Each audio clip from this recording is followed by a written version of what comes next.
Well, 2 weeks ago today, President Trump signed an executive order to revoke Obama-era standards that required federal infrastructure projects like hospitals to factor in scientific projections for the effects of climate change, like increased flooding and rising sea levels.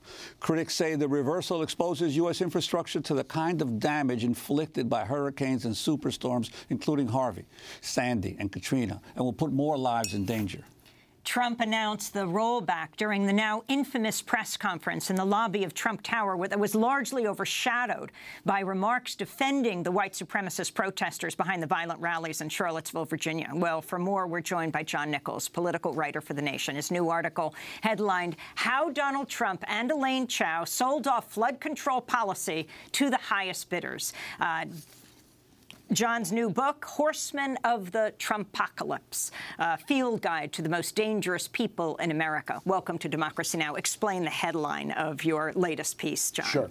And really everything we've talked about today, or I've been listening in, comes together in this. Here we had Dr. Bullard say, when you have out-of-control development, no zoning, no planning for the future, and then what we just heard, what we know is coming as regards flood surges, not just on the oceans, but on our rivers across this country. This goes inland. President Obama, in 2015, did something very logical. He was a little late to the game. I wish he'd done it many years before. But he issued an order for flood management, or flood risk management. It was just a standard that was set. It said when we pour trillions of dollars, at least $1 trillion Trump's talking about an infrastructure program, when we pour this huge amount of money into infrastructure, roads, bridges, roads and bridges we might use to evacuate, hospitals, all sorts of things that we build, we ought to make sure that they are climate resilient. I want people to learn that term. I write about it in the book. I write about a lot of this in the book. The term climate resilient means that you're building anticipating, tragically, that you are going to have more flooding, that you are going to have more crises like this. On August 15th, with virtually no notice, because Trump went off the rails on issues of race, on August 15th, the reason that Elaine Chao, his Secretary of Transportation, was standing behind him through that whole horrible press conference was because the real thing they were doing that day was gutting out and ending Obama's order.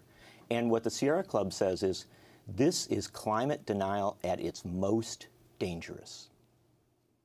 Now, of course, Secretary Chao, Secretary of Transportation, also happens to be the wife of the Senate's most powerful person, and that is Senate Majority Leader Mitch McConnell. And what this overall means for Houston as President Trump now heads to Texas. Well, what this means for Houston, look, we should always be careful about this. What Obama did and what Trump has done, these are things looking to the future. So a lot of the crises in Houston have been in place for a long time.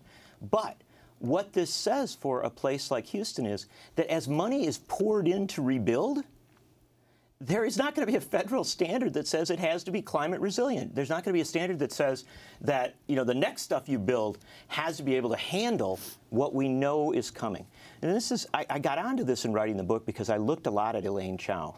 She is a careerist. She comes back whenever there's a Republican president. And she was at the Department of Labor years ago, got horrible marks there for literally ruining programs within it or undermining them. Now, she is the person who's going to be overseeing a $1 trillion infrastructure program, which many Democrats will probably enthusiastically support. What I'm saying in this article, what I say in the book is, as regards all these departments and all these agencies, we've got to look at what they're doing, because if we don't, we're going to go through what should be a learning experience. What's just happened in Houston, what we're hearing from all over the country, this isn't the only flooding in the country today. What should be a learning experience, we're not learning at all. In fact, we are literally going backward with Donald Trump, and more importantly, with people like Elaine Chao. Well, John, in your book, you have sections.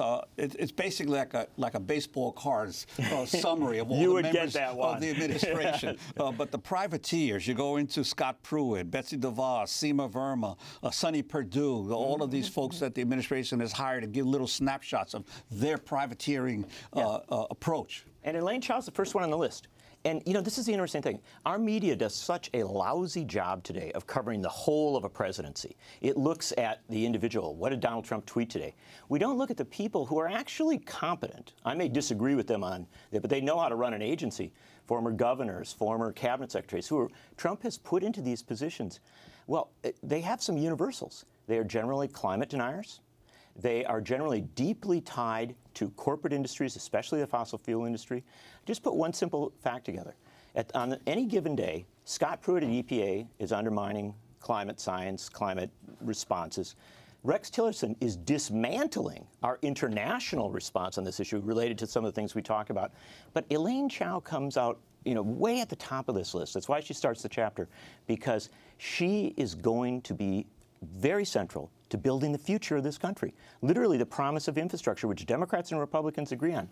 If we don't do that with climate justice, as Dr. Bullard talked about, if we don't do that with functional, structural soundness, and if we don't do that with some economic common sense. In the article I wrote for The Nation for today, 10 seconds. Free market think tanks were with Obama on this issue. They were saying, yeah, if you're going to pour billions of dollars into stuff, you should really make sure that it will survive. And this administration is rejecting it. Well, we're going to go through that deck of baseball cards, and we're going to post that online at democracynow.org. Who are the people in the administration? What do they represent? John Nichols, political writer for The Nation, his new book out today, Horsemen of the Trumpocalypse, a field guide to the most dangerous people in America. I'm Amy Goodman with Juan Gonzalez. Thanks for joining us.